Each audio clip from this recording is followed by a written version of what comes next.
그 사람에게서 나오라 라고 하는 제목으로 마가복음 강해 설교 계속 진행하도록 하겠습니다. 여러분, 우리들 사람의 가치는 어느 정도 될까요? 우리의 가치, 화학적인 우리의 그 구성 요소로서의 우리 가치, 그리고 가격, 요 부분을 과학자들이 따져본 적이 있습니다. 체중 63kg의 성인이라고 할 때에 그 몸에서 이제 지방이 나오잖아요. 이 지방으로 비누를 만들었더니 7개가 나왔습니다. 또 우리 안에 있는 인성분, 이 인성분으로 성냥개비, 그 머리 부분 불붙는 그거 2200개가 나왔습니다. 마그네슘으로 하필이면 왜 설사약인지는 모르겠지만 설사약 한 봉지 정도가 나왔다고 합니다. 또 철 성분으로 못 하나 정도, 그리고 우리 안에 또 탄소 성분이 있다고 합니다. 요것으로 연필에 들어가는 그 흑연 부분, 요 부분이 한 2000자루 분량이 나왔다고 해요. 몸에 우리가 70%가 수분이 아닙니까? 요걸 다 이렇게 모아봤더니 약 1.8리터짜리 물 20개 정도 만들 수 있었다고 합니다. 이 모든 것들을 다 돈으로 환산을 했더니 그 계산했을 때 당시의 가격으로 약 2만 원 정도, 그것이 우리의 몸에서 나왔다라는 겁니다. 2만 원 정도. 그러면 나는 2만 원짜리구나. 여러분, 우리가 그렇게 생각하나요? 절대로 그렇지 않습니다. 우리 안에는 그 무엇보다도 귀한 영혼이 있지 않습니까? 온 천하보다 귀한 영혼을 소유했습니다. 모든 세상을 다 주고도 바꿀 수 없는 우리의 목숨, 그리고 우리의 영혼. 마태복음 16장 26절이 그것을 말씀하고 있지 않습니까? 사람이 만일 온 천하를 얻고도 제 목숨을 잃으면 무엇이 유익하리요? 사람이 무엇을 주고 제 목숨과 바꾸겠느냐? 그렇습니다. 가장 귀중한 존재. 여러분, 오늘 가정에서도 한번 따라해 주시기 바랍니다. 나는 하나님 보실 때 온 천하보다 귀한 존재다. 여러분, 이거 믿으시기 바랍니다. 하나님이 바라보실 때 모든 천하 온 우주보다도 우리 한 영혼 한 영혼이 우리가 귀한 존재라는 것이죠. 그렇기 때문에 우리는 아까 우리 형제가 광고에 나온 것처럼 꿈을 가지고 살아야 하고, 우리 막 살아서는 안 되겠습니다. 정말 우리는 최선을 다해 살아야 하고, 함부로 우리의 인생을 포기하거나 그렇게 내팽개치는 일 결코 있어서는 안 됩니다. 예수님은 한 사람을 너무너무 귀하게 여겼습니다. 오늘 이 본문 말씀을 통해서 우리는 그 부분을 오늘 살펴보는 거예요. 예수님이 갈릴리 호수 동편에 있는 거라사 지방으로 건너가셨을 때입니다. 귀신 들린 한 사람이 예수님에게 달려 나옵니다. 근데 이 사람의 형편은 최악입니다. 말 못할 정도로 처참한 상황입니다. 오늘 본문 2절에서 4절 말씀을 보시기를 바랍니다. 2절에서 4절 보면, 배에서 나오심에 곧 더러운 귀신 들린 사람이 무덤 사이에서 나와 예수를 만나니라. 그 사람은 무덤 사이에 거처 하는데 이제는 아무도 그를 쇠사슬로도 맬 수 없게 되었으니, 이는 여러 번 고랑과 쇠사슬에 매였어도 쇠사슬을 끊고 고랑을 깨뜨렸음이로라. 그리하여 아무도 그를 제어할 힘이 없는지라. 귀신은 그 특징이 더럽다는 데 있습니다. 더러워요. 귀신은 더럽다. 그래서 귀신에게 사로잡히고 귀신 들린 사람을 보면 말이 더럽습니다. 생각이 더럽습니다. 그 살아가는 행태가 굉장히 더럽습니다. 음란하고 방탕합니다. 자기도 모르게 점점 그 귀신과 동질화 해가는 것이죠. 나중에는 아예 귀신에게 거의 그냥 일치하는 그런 삶의 모습과 같이 그의 그 외적으로 드러나는 그러한 모양새조차도 정말 진짜 귀신 같다 이렇게 말할 정도로 그렇게 변해가게 됩니다. 이 사람이 바로 그러한 상태였다는 것입니다. 더러운 귀신에게 사로잡혀 버리니까 정상 생활에서 완전히 이 사람 분리됐습니다. 더럽고 추악한 모습으로 지냅니다.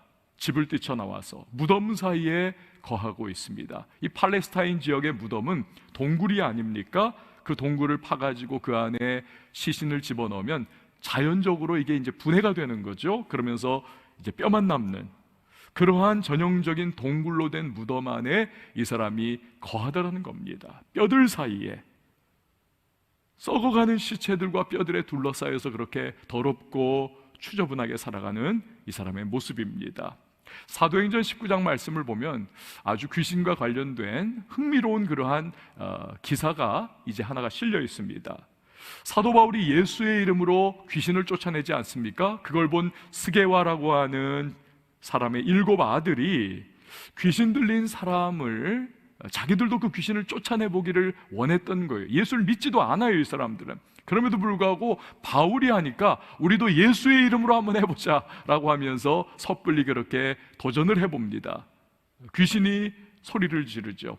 내가 예수도 알고 바울도 아는데 니들은 도대체 뭐냐 하면서 뛰어 올라가지고 이 젊은 7명의 형제들을 그냥 이 하나의 한 사람이 억압을 해버리고 그냥 짓밟고 두들겨 패면서 옷 다 찢어버리고, 그러니까 이 사람들이 막 터지고 막 피 흘리면서 그냥 다 걸음아 날 살려라 도망을 치더라는 것이죠. 이처럼 귀신이 역사하면 아주 그냥 비정상적인 괴력을 발휘하는 일을 볼 수가 있습니다. 저 어렸을 때 우리 교회였어요. 어떤 젊은 여자가 귀신 들렸습니다. 근데 4명의 장정들이 이 손발을 다 한쪽씩을 붙들었던 거예요.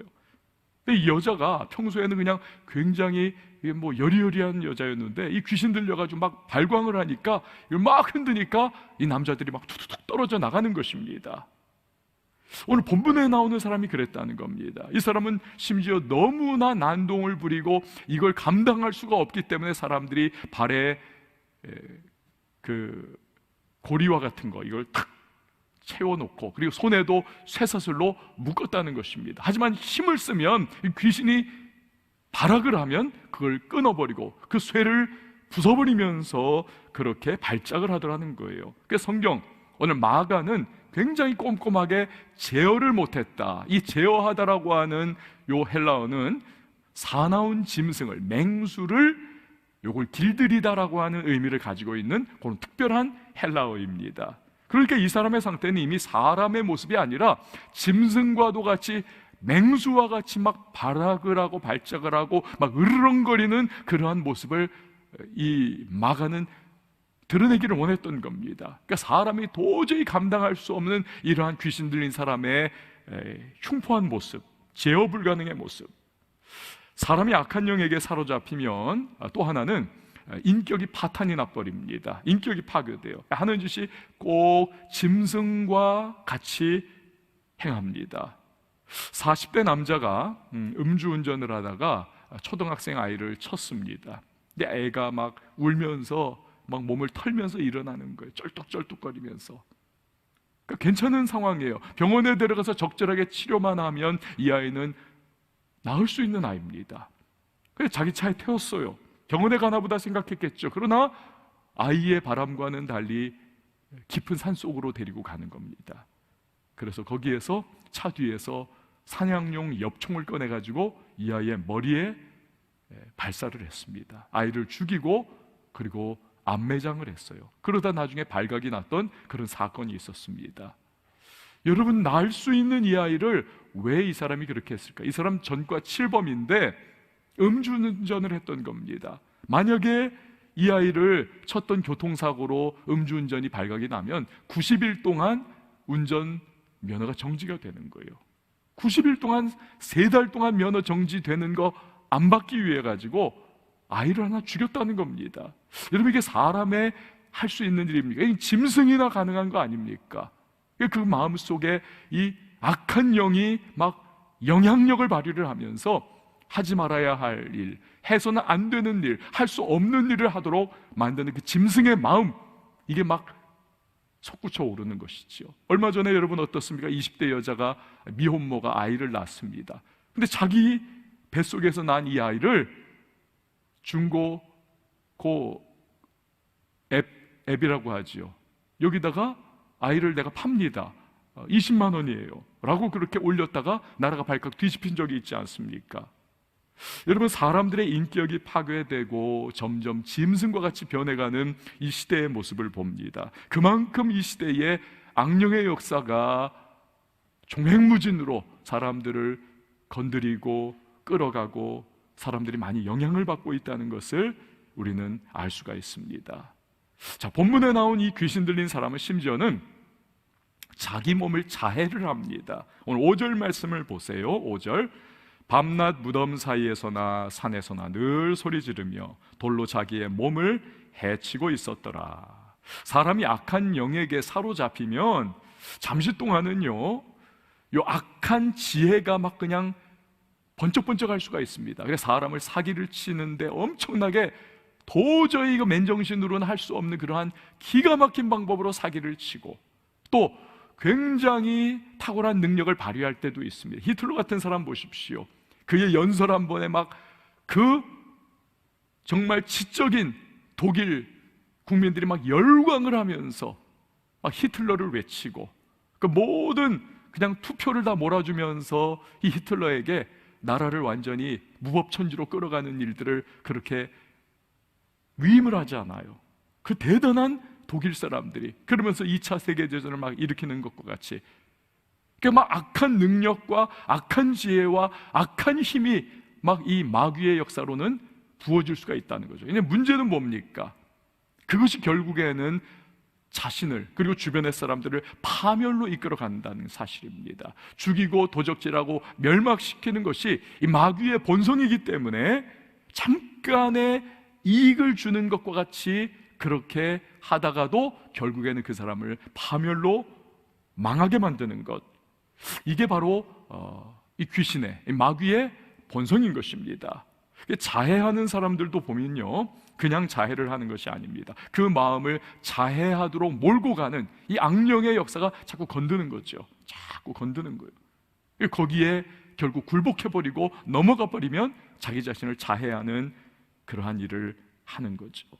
저는 어젯밤에 끔찍한 얘기를 들었습니다. 제가 잘 아는 분이에요. 그런데 이분으로부터 들은 얘기입니다. 그분이 다니는 교회에, 저 지방에 이제 계시는 분인데, 자기 그 구역의 식구예요. 어떤 여자 집사님입니다. 근데 이 여자 집사님이 늘 그냥 죽고 싶다, 죽고 싶다, 죽고 싶어요, 죽고 싶어요, 맨날 입에 그 죽고 싶다는 말이 그냥 붙어 있던 여자분이라는 겁니다. 그런데 그 말 계속 하다가 결국에는 지난주에 달리는 차에 뛰어들어가지고 스스로 목숨을 끊었다는 것입니다. 너무 안타까운 거 아닙니까? 악한 영이 마음속에 계속 그 부정적인 죽고 싶다라고 하는 그 마음을 생각으로 계속 던져주는 거죠. 그러니까 마치 예수 팔려고 하는 생각을 가룟 유다에게 마귀가 던져줄 때 그걸 받아가지고 이 가룟 유다가 예수님을 파는 것과 같이, 그러니까 우리의 이 마음의 생각이라고 하는 부분은 우리 존재의 출입문과 같습니다. 이걸 확 열어놓고 이 마귀가 생각을 막 부정적이고 자기 파괴적인 그러한 생각들을 던져주는 것을, 이걸 받아버리니까, 이걸 걸어 잠가버려야 하는데, 쫓아내야 하는데, 이걸 받아버리니까 결국 거기 휘둘리면서 죽이고 도적질하고 멸망시키는 마귀의 희생제물이 돼버리는 것이죠. 여러분, 오늘 걸어서 귀신 들린 사람이 바로 그런 상태였습니다. 완전히 귀신에게 사로잡혀가지고 돌로 자기의 몸을 막 찢고 막 그냥 피가 탁탁 터져 나오게 만들고, 생각해보세요. 완전히 몰골이, 이건 완전히 귀신인 거예요. 산발을 하지요. 옷 다 찢어버리고 나체로 돌아다니죠. 온 산을 쏘다니면서 괴성을 지르지요. 그리고 무덤 사이에 거하지요. 몸은 막 돌로 찢고 막 해가지고 다 피가 절절절 흐르면서 그냥 묶어놓은 쇠사슬도 끊고 이러면서 막 온 난리를 부리는 이 사람을 바라보면서 여러분, 두려움과 사람들은 얼마나 겁이 났겠습니까? 제어가 불가능한 사람. 그런데 이런 걸어서 귀신 들린 사람이 예수님이 그 지역에 이제 배를 타고 딱 도착한 그 해변으로 막 달려오는 거예요. 7절에서 8절 말씀을 보십시오. 7절에서 8절. 큰 소리로 부르짖어 이르되 지극히 높으신 하나님의 아들 예수여, 나와 당신이 무슨 상관이 있나이까? 원하건대 하나님 앞에 맹세하고 나를 괴롭히지 마옵소서 하니, 이는 예수께서 이미 그에게 이르시기를 더러운 귀신아 그 사람에게서 나오라 하셨습니다. 그러니까 마가가 기록한 이 말씀을 보면 예수님께서 이 걸어서 귀신 들린 사람이 예수님께로 막 달려오고 있을 때 이미 마음속으로 귀신에게 명령하신 거예요. 그 사람에게서 나와라. 이걸 감지한 이 귀신이 쫓겨나지 않기 위해서 막 발버둥을 지금 치는 거지요. 예수님이 물으십니다. 귀신에게 9절 말씀 보세요. 이에 물으시되 내 이름이 무엇이냐? 이르되 내 이름은 군대니 우리가 많음이니이다 하고, 이름을 묻는 예수님께 귀신이 자기 이름은 군대라고, 왜냐하면 우리 숫자가 많기 때문에 우리는 군대라는 이름을 가지고 있다 이야기를 합니다. 마치 군대에서 정말 하급자가 상급자에게 관등성명을 딱딱딱 그렇게 보고를 하는 것과 같이, 저는 어디 소속 누구입니다 딱 보고하는 것과 같이 예수님의 그 하나님의 아들로서의 전능하신 권세 앞에 지금 귀신이 꼼짝 못하고 자기 자신을 그대로 그냥 나 이실직고 하고 노출을 하고 있는 겁니다. 예수님의 권세 앞에 굴복하는 거죠. 근데 여기서 군대라고 하는 것은 당시 6,000명의 보병으로 이루어진 로마의 군단을 일컫는 말입니다. 그러니 이 사람 안에는 한두 마리가 아니에요. 어마어마한 숫자의 귀신이 지금 이 사람 안에 기생하면서 이 사람을 조종하고 인격을 파괴하고 이 사람 자해하게 만들고 이 사람으로 온 그렇게 인격을 다 그냥 무너뜨리면서 삶이 붕괴해버리도록, 그리고 온 그 지역 공동체를 두려움에 떨도록 만들고 말더라는 겁니다. 자, 그런데 이어지는 사건이 아주 의미심장해요. 11절에서 13절 말씀을 보십시오. 11절에서 13절. 마침 거기 돼지의 큰 떼가 산 곁에서 먹고 있는지라 이에 간구하여 이르되 우리를 돼지에게로 보내어 들어가게 하소서 하니, 허락하신데 더러운 귀신들이 나와서 돼지에게로 들어가매 거의 2,000마리 되는 떼가 바다를 향하여 비탈로 내리다라 바다에서 몰사하거늘. 이 당시에 거라사 이 지역은 이방 지역이에요. 그 갈릴리 호수, 우리의 시각으로 바라보면 왼쪽이죠. 갈릴리 호수 왼쪽은 요건 이제 가나안 지역이기 때문에 유대인들이 사는 곳이고, 갈릴리 호수 오른쪽은 요거는 이방인들 살아가고 있던 지역입니다. 여기는 로마 군대도 주둔을 하고 있었기 때문에 급식을 지금 보급품을 지금 계속 해야 하는 그런 상황. 그러니까 유대인들은 돼지고기 안 먹지만 이방인들은 돼지고기 먹지 않습니까? 잘 먹잖아요. 그러니까 이 거라사 지역에서는 많은 돼지를 쳤습니다. 그 돈벌이를 위해서 수많은 사람들이 돼지를 많이 키웠어요. 그러면서 지금 돼지가 어마어마하게 그렇게 이곳에서 사육되고 있는 이런 상황. 그런데 지금껏 자신들이 사로잡고 인격을 파괴하고 인생을 파멸로 몰아가고 있던 이 사람 안에 있었던 이 귀신들이 예수님에 의하여 쫓겨나게 되는 그런 상황에 도래하니까 귀신들이 예수님께 우리를 그러면 차라리 돼지에게로 들어가게 해주옵소서. 예수님이 허락하십니다. 돼지에게 들어갑니다. 그 순간 이 돼지들이 그냥 아주 돌아버려가지고는 발광을 하면서 비탈길을 우르르 때로 내려가서 2,000마리 가까운 돼지들이 바닷물에 들어가서 몰살을 하더라는 것입니다.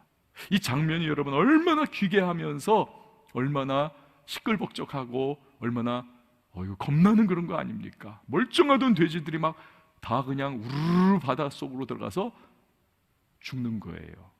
여러분, 이 사건이 뭘 우리에게 보여줍니까? 먼저 이 귀신은 기어코 누군가를 또는 무언가를 파멸시키고야 마는 그 강렬한 어둠의 갈망을 가지고 있고, 사람이 아니면 심지어 미물이라 할지라도 이것을 죽이고 도적질하고 멸망시키지 않으면 안 되는 그러한 파괴 본능을 가지고 있다는 겁니다. 그래서 마귀를 일컬어서 아볼론, 즉 파괴자라고 부르는 이유가 여기 있는 것이죠. 자, 그런데 우리가 지금 초점 맞출 것은 예수님의 반응이에요. 자, 예수님은 왜 도대체, 불쌍하잖아요. 2,000마리나 되는 돼지떼, 이것도 생명인데 이 돼지떼들이 왜 미물이기는 하지만 바다로 다 들어가서 빠져 죽는 것을 왜 예수님은 보고 계셨을까? 왜 귀신들이 돼지에게로 들어가는 것을 허락을 하셨을까? 어떤 사람들은 이 일을 오해를 해가지고 이런 생각을 해요. 여러분들 중에서도 어쩌면 설교 들으면서 전에 보았던 성경 왜 이랬을까? 그런 생각하는 분들이 계실지 몰라요. 이런 거죠. 예수님이 이 귀신들의 트릭에, 함정에 걸려 빠진 거다, 예수님이.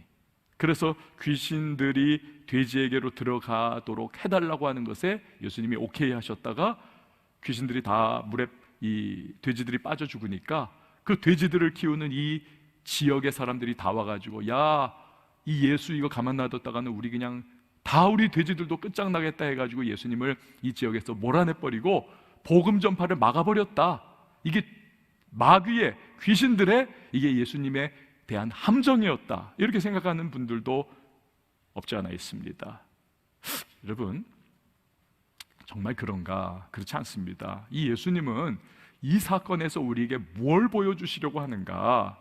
그것은 바로 하나님께 있어서는 한 사람 한 사람의 영혼이, 그 한 사람의 하나님이 창조하신, 하나님의 형상을 따라 창조하신 사람이 얼마나 귀중한 존재인가를 예수님은 우리에게 이 사건을 통해서 보여주고 계시는 겁니다. 설령 돼지떼 2,000마리가 피해를 입는다 할지라도 사탄에게 사로잡혀서 인격이 파탄나고 그 인생이 파괴되어 가고 있었던 한 사람을 구해내는 것, 이건 그 무엇과도 비교할 수 없는 가장 최우선 가치라고 하는 사실을 예수님은 이 사건을 통해서 우리에게 보여주고 계시는 것입니다. 여러분, 지금 이 귀신 들렸던 사람은 유대인이 아닙니다. 그렇죠?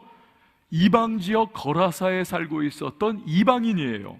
게다가 그는 죽은 시체들이 던져져 있는 무덤에서 그는 살아가고 있던 사람들, 그러니까 그야말로 모세 율법의 정결 예법에 따르면 삼중적으로 이 사람은 부정한 사람입니다. 이방인이고 귀신이 들렸고 무덤, 즉 죽은 시체 사이에 거하는 사람. 이 사람은 유대인의 관점에서 바라보면 무가치의 무가치입니다. 개보다도 못한 인간이에요. 예수님 유대인이시잖아요. 그런데 그럼에도 불구하고 예수님께서 버림받고 완전히 폐기 처분될 그냥 그러한 한 인간, 모든 가족마저도 다 이제는 손 놔버린 그러한 한 인간에게 찾아오셔서 엄청난 대가를 치르시기까지 하시면서 예수님은 그 사람을 건져내고자 하시는 그 마음속에 사람을 향한 긍휼과 자비와 끊을 수 없는 사랑, 주님의 긍휼, 자비, 이것이 이 사건을 통해서 우리에게 그대로 보여지는 거지요. 여러분, 며칠 후면 성탄절입니다. 왜 예수님께서 2000년 전에 이 땅에 어린아기의 모습으로 오셨습니까? 바로 그거예요. 하늘보좌를 아예 버리시고 2,000마리의 돼지떼가 아닙니다. 우리는 하나님 앞에서 죄인이었고 원수였고 반역자였고 우리는 지옥 백성으로 우리는 그렇게 예정된 사람들이었는데, 그대로 놔두면 우리는 그냥 급행열차 타고 가는 건데, 그러나 예수께서 이 땅에 어린아기의 모습으로 하늘보좌 버리시고 오셔서 2,000마리 돼지떼가 아닙니다. 자기 스스로의 예수님, 그 하나님 자신을 십자가에 못 박으면서까지도 그 희생과 대가를 치르면서까지도 우리를 구원하시기 위한, 그러니까 주님의 마음속에는 우리 한 사람 한 사람, 저와 여러분 한 사람 한 사람을 향한 끊을 수 없는 사랑과 긍휼과 자비와 가치, 최우선 순위, 여러분 이것이 끌어오른다는 사실입니다. 그러니까 저와 여러분을 바라보시는 하나님의 마음은 이건 모든 세상과 비교할 수 없는 우리를 향한 뜨거운 사랑이에요. 최우선적인 가치를 우리에게 두고 있는 것, 이게 주님의 마음이요 그분의 사랑인 것입니다. 여러분, 살아가면서 정말 답답한 일도 많고 코로나19까지 겹쳐가지고 취직도 안 되고 너무 힘들고 인생이 정말 N포 세대가 되어버리고 너무 정말 살기도 뭐가 희망이 있을까라고 생각하는 그러한 마음들이십니까? 그럼에도 불구하고 나 위하여 이 땅에 오신 예수 그리스도, 이 거라사 귀신 들린 사람, 2,000마리의 돼지떼와도 맞바꿀 수 없는 이 사람을 예수님께서 그렇게 구원해 내신다면, 그의 몸짓고 피 흘리셔서 우리를 구원해 내신 그 하나님의 사랑, 그게 우리라는 존재예요. 우리는 보통 사람들이 아닙니다. 여러분, 이런 사랑을 받았다면 우리가 어떻게 살아야 할까요? 어느 목사님의 이야기입니다. 이분이 청년 시절에 망나니 생활을 했다고 합니다. 어머니가 진짜 눈물로 어거친 애 어머니처럼 기도를 많이 했다고 해요. 하나님께서 이 어머니의 기도에 응답해 주셔서 이분이 하나님의 전적 은혜로 뒤집어지고 신학교에 가가지고 이제 신학생 되니까 전도사님이 된 거예요. 전도사님이 됐으니 이제 사역을 해야죠. 시골 교회에 소위 담임 전도사님이 된 겁니다. 목사님이 없는 교회에 담임 전도사님이 돼가지고 이제 새벽 기도부터 시작해가지고 이제 막 열심히 받은 은혜를 생각하면서 그렇게 뛰는 거예요. 그런데 이분이 과거의 모든 것들을 다 끊었는데 딱 한 가지를 끊지를 못했답니다. 담배를 못 끊었어요. 워낙 중독이 돼 있어가지고 담배를 못 끊었습니다. 어느 새벽이었습니다. 새벽 기도에 1시간 전에 일어났습니다. 그런데 그날따라 그렇게 담배가 너무나 피우고 싶은 거예요. 교회 화장실에 들어가가지고 담배를 뻐끔뻐끔 피웁니다. 이 시간에 누가 오랴. 근데 갑자기 그냥 화장실 문이 덜컥 열리더라 합니다. 얼굴과 얼굴이 딱 마주쳤는데 그 교회 장로님이었습니다. 둘 다 얼어붙었어요. 얼음. 장로님이 곧 이어서 정신을 좀 차리더니 문을 조용히 닫고 나갑니다. 이 전도사님이 앞이 깜깜해지는 거죠. 그 새벽 기도 전도사님이 들어오지를 못하더래요. 다음날 새벽 기도도 전도사님이 오지를 않습니다. 돌아오는 주일에도 예배 인도하셔야 될 전도사님이 나타나질 않아요. 교회가 술렁술렁합니다. 우리 전도사님 도대체 어디 가셨나? 집에 가봐도 집에도 없어요. 이 행방불명 아닌가? 막 발칵 뒤집혔습니다. 도대체 무슨 일이 일어난 거야? 근데 장로님은 아무 말을 하지 않으십니다. 그 주간에 이제 장로님에게 전화가 왔어요. 이 전도사님이 장로님 저 사임해야 되겠습니다. 제가 신앙양심상 아직도 담배도 못 끊는 저가 이렇게 전도사로 제가 여기서 사역할 수 없습니다.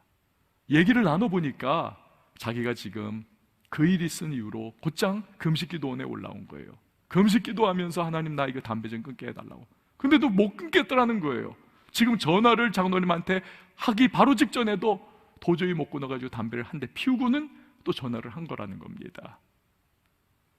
장로님 저가 이러니까 저 정말 이제 더 이상 못하고 사임하겠습니다.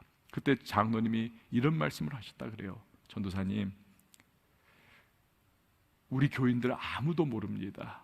그리고 전도사님, 정 담배를 못 끊고 피우고 싶으시다면 그냥 피우세요. 제가 우리 교인들 다 막아드릴게요.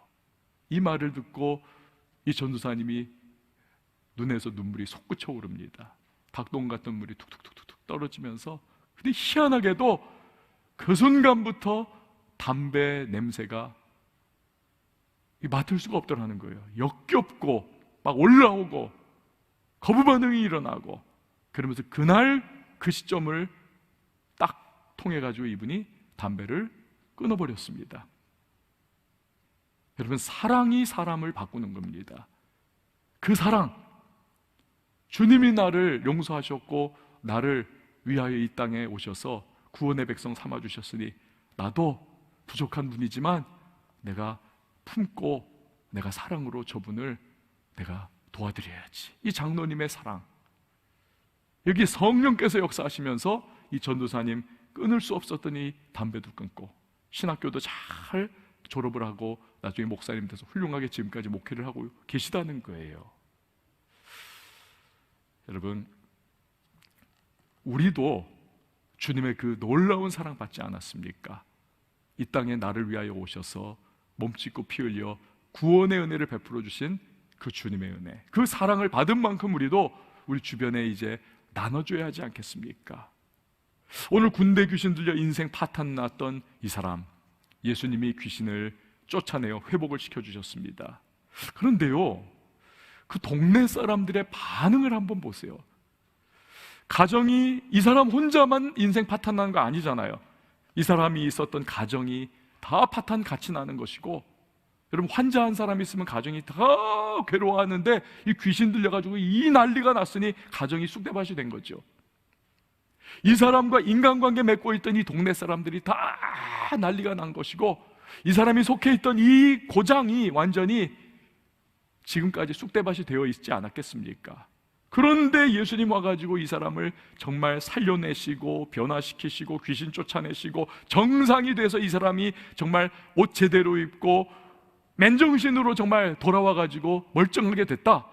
이건 잔치를 벌여야 할 일입니다. 예수님은 그냥 업어가지고 예수님 하면서 이 마을 사람들이 정말 우리 정말 예수님 말씀 듣겠습니다 하면서 그렇게 해야죠.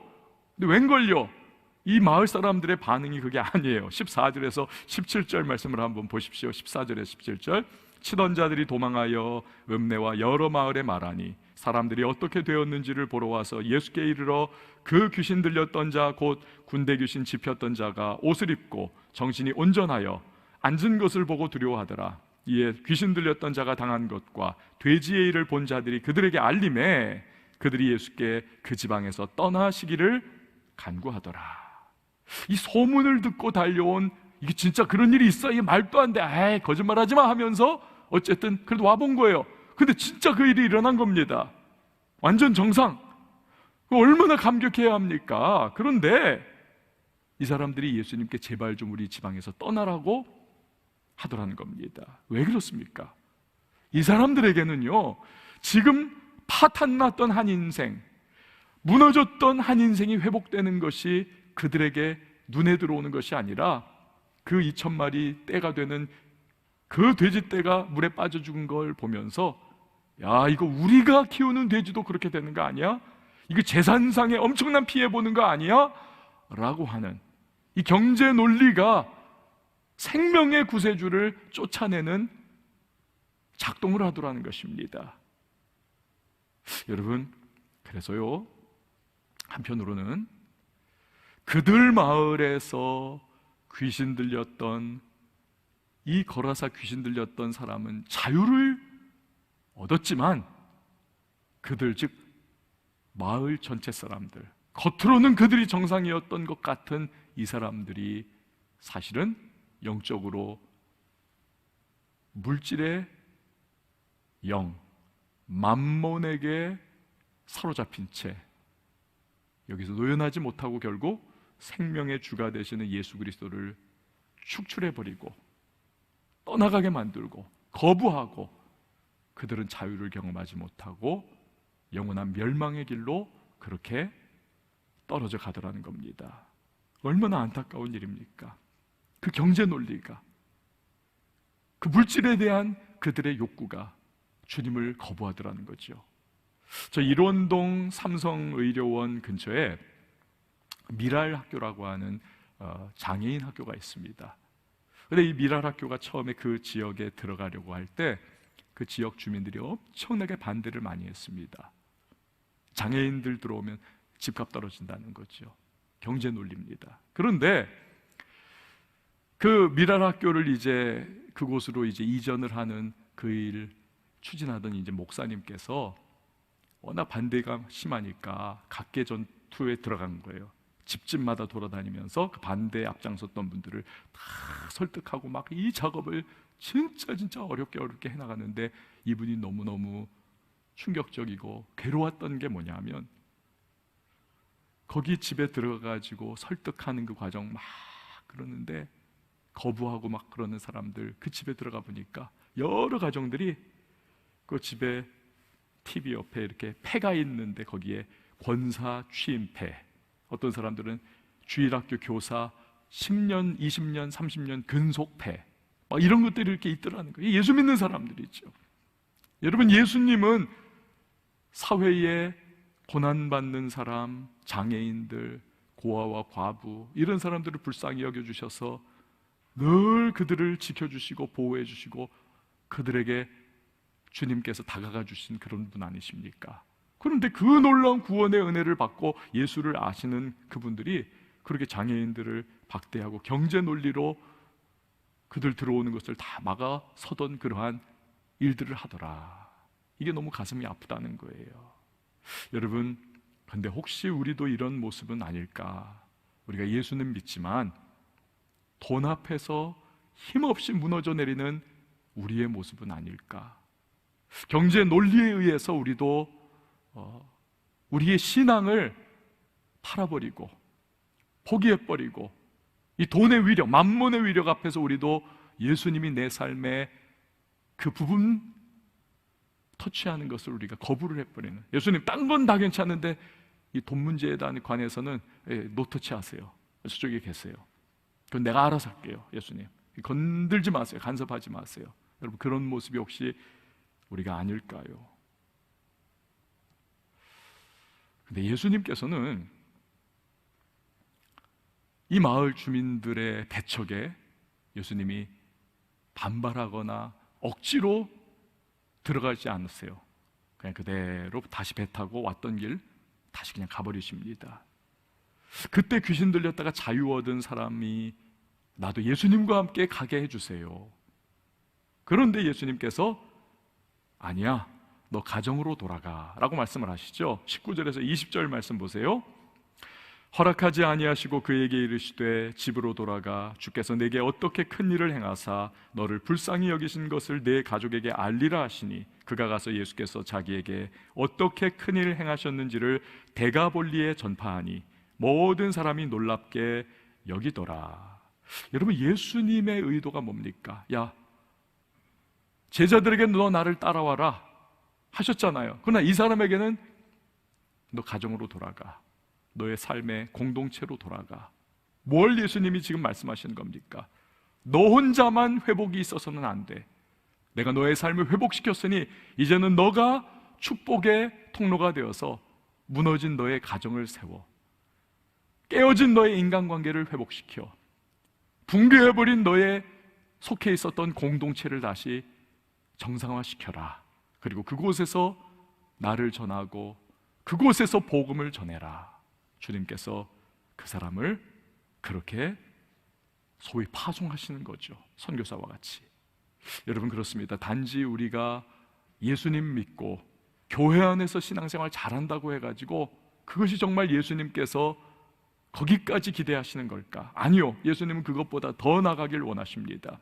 우리가 예수 믿고 구원받아서 하나님의 백성이 되었다면 이제는 내가 속해 있는 가정에, 내가 맺고 있는 인간관계 속에서, 내가 살아가는 삶의 현장, 그 공동체 속에서, 일터면 일터, 직장이면 직장, 사업의 현장이면 사업의 현장 속에서 이제는 예수님이 어떤 분이신가, 거룩한 영향력을 끼치면서, 선한 영향력을 끼치면서 때를 따라 돕는 애 가운데 복음도 전하고, 한 사람을 예수님이 찾아와 이 사람을 구원하시기 위하여 그 애를 쓰셨듯 우리도 한 사람을 주님께로 인도하고 그 한 사람에게 주님의 이름을 증거하고 드러내는 일에 우리 헌신하기를 주님은 우리에게도 원하고 계시는 겁니다. 우리 한 사람 한 사람이 축복의 마중물, 복음의 마중물로 쓰임받기를 원하시는 거죠. 오래전에 위대한 선교사였던 C.T. 스터드라고 하는 분이 즐겨 인용한 시가 있습니다. 어떤 사람은 교회와 예배의 종소리가 들리는 속에서 살기를 원한다.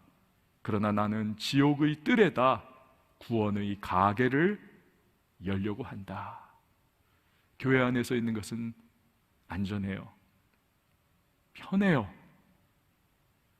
그러나 지옥의 뜰과 같은 차가운 이 세상 속에 나아가서 구원을 전하는 그러한 복음의 가게를 여는 것, 여러분, 이것은 어렵습니다. 그러나 그걸 하겠다는 겁니다. 사랑하는 여러분, 우리가 살아가는 세상은 적대적일 수 있습니다. 복음에 대해서 냉소적인 말을 하는 곳일 수도 있습니다. 요즘 시대에 야, 너 뭐 교회 다녀 너? 라고 하는 그러한 말, 손가락질이 있을 수 있습니다. 그런데 주님은 우리를 그곳으로 보내십니다. 너 그곳에서 너희 가족 가운데, 너희 인간관계 속에서, 너희 공동체 삶의 현장 속에서, 일터의 현장 속에서 너 나를 드러내라. 선한 영향력과 거룩한 영향력을 드러내라. 그리고 빛과 소금의 역할을 해라. 그곳에서 예수님이 그리하셨던 한 사람을 위해 헌신하고 한 사람을 위해 기도하라. 섬기라. 여러분, 이 성탄의 계절, 우리 한 사람 한 사람을 위해서 하늘 보좌 버리시고 이 땅에 오신 예수 그리스도, 그 본을 따라서 우리도 그렇게 살아가야지 않겠습니까? 오늘 우리가 함께 찬양할 텐데요, 우린 연약하지요. 우리는 너무나 쉽게 자주자주 넘어지는 사람들입니다. 주님, 나 혼자도 이거 버텨내기 어려운데 내가 어떻게 나의 삶의 자리에서 내가 섬기고 그리고 예수님 드러내고 내가 영향력 끼치며 살 수 있습니까? 아니에요. 성령께서 도와주십니다. 우리가 믿음으로 순종의 발걸음을 내디딜 때에 주께서 그리하십니다. 오늘 이 거라사 귀신 들렸다 회복된 이 사람 나아가서 그 일을 하잖아요. 오늘 우리에게도 주님께서 맡기십니다. 오늘 이 찬양 부르시고 우리 함께 기도로서 결단해 나갔으면 좋겠습니다. 주여, 우리는 연약합니다. 주여, 우린 연약합니다. 우린 오늘 힘겨워합니다. 주 뜻 이루며 살기에 부족합니다.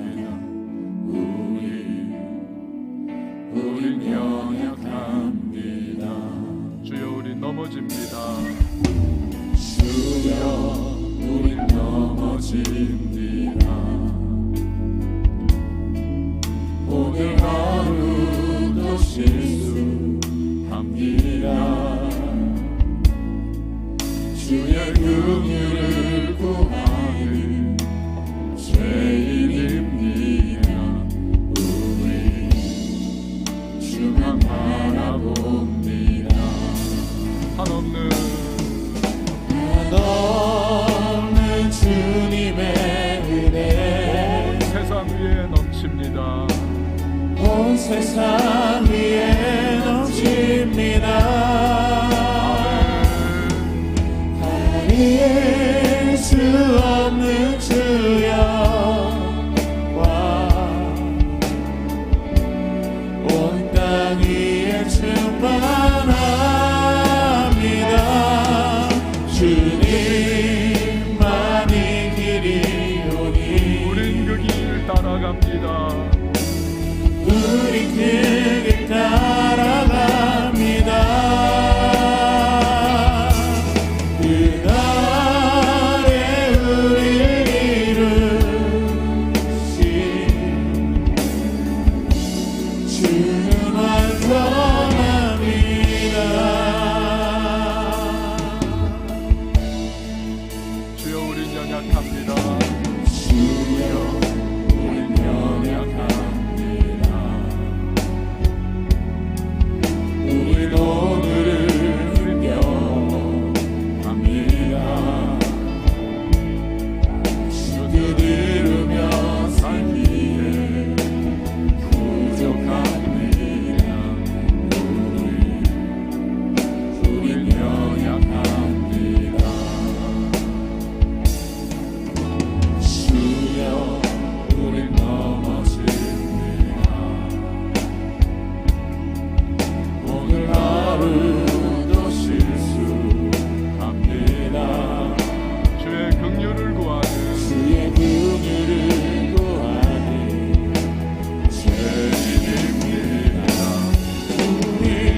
우리 그 길 따라갑니다.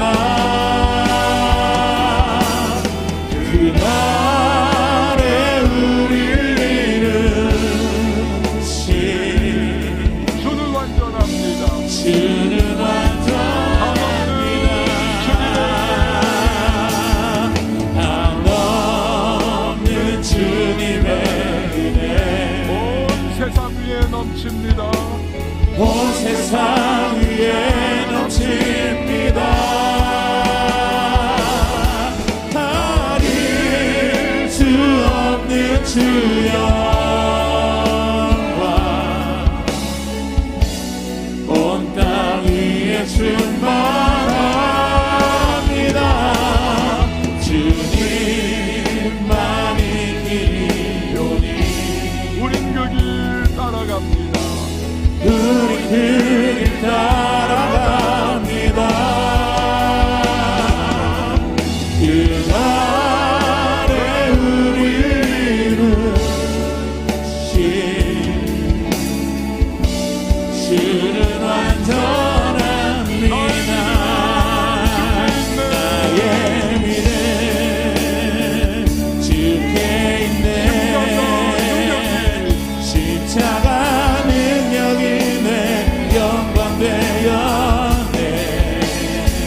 주께서 우리를 승리케 하셨네. 나의 능력 나의 소망 주께 있네. 나의 믿음 주께 있네. 십자가 능력이네. 영광되어 주께서 우리를 승리케 하셨네. 나의 능력 나의 소망 주께 있네. 여러분 이 시간에 기도하며 나갈 때에 주님, 나를 위하여 이 땅에 오신 주님, 나를 회복시키시고 치유하시고 그 백성 삼아주시고자 이 땅에 오신 주님 감사합니다. 이제는 나 역시도 오늘 이 거라사 귀신 들렸다 회복된 사람처럼 나의 삶의 자리로 나아가게 하시고 담대하게 하시고 그곳에서 회복을 선포하며 그곳에서 하나님의 축복의 통로가 되며 그곳에서 쓰임받아 거룩한 영향력을 끼치고 선한 하나님의 사람들로 살며 빛과 소금의 역할을 감당해 나가는 주의 사람 한 사람 한 사람을 위하여 기도하며 섬기는 자 될 수 있도록 주님 나를 사용하시고 인도하시고 성령으로 나를 새롭게 해달라고 이 시간 말씀을 기억하면서 은혜를 베풀어 달라고 우리 함께 기도하며 나갑니다. 하나님 아버지 감사합니다. 오늘도 하나님의 말씀을 통하여서 우리가 하나님 아버지 무너졌던 한 인생 회복시키시는 예수 그리스도의 은혜를 그 사랑을 하나님 배웠습니다. 나를 위하여 주께 있네. 하나님 아버지 나를 나의 믿음 주께 있네. 십자가 능력이네. 영광되어 주께서 우리를 승리케 하셨네. 나의 능력 나의 소망 주께 있네. 나의 믿음 주께 있네. 십자가 능력이네. 영광되어 주께서 우리를 승리케 하셨네. 나의 능력 나의 소망 주께 있네. 하나님 아버지 감사합니다. 우리 위하여 이 땅에 오셔서 구원의 놀라운 은혜를 베풀어 주시며 우리에게 이제는 나아가라고 말씀하시며 우리를 놓아두시는 삶의 자리에서 거룩하고 선한 영향력을 끼치고 예수의 이름을 증거하며 빛과 소금의 역할을 감당케 하라 말씀하시는 그 주님의 우리가 순종하면서 성령의 도우심과 은혜를 의지하여 우리 용기를 내어 다시 일어나 추스리고 전진해 나갈 수 있도록 도와주시옵소서. 믿음으로 우리가 순종할 때 때를 따라 돕는 은혜를 공급해 주시고 우리를 붙잡아 주실 성령께서 동행하신다는 사실을 늘 기억하며 우리 앞에 있는 한 주간을 향하여 다시 한번 담대하게 나아가는 주님의 사람들이 되게 하여 주시옵소서. 예수님의 이름으로 기도합니다. 아멘.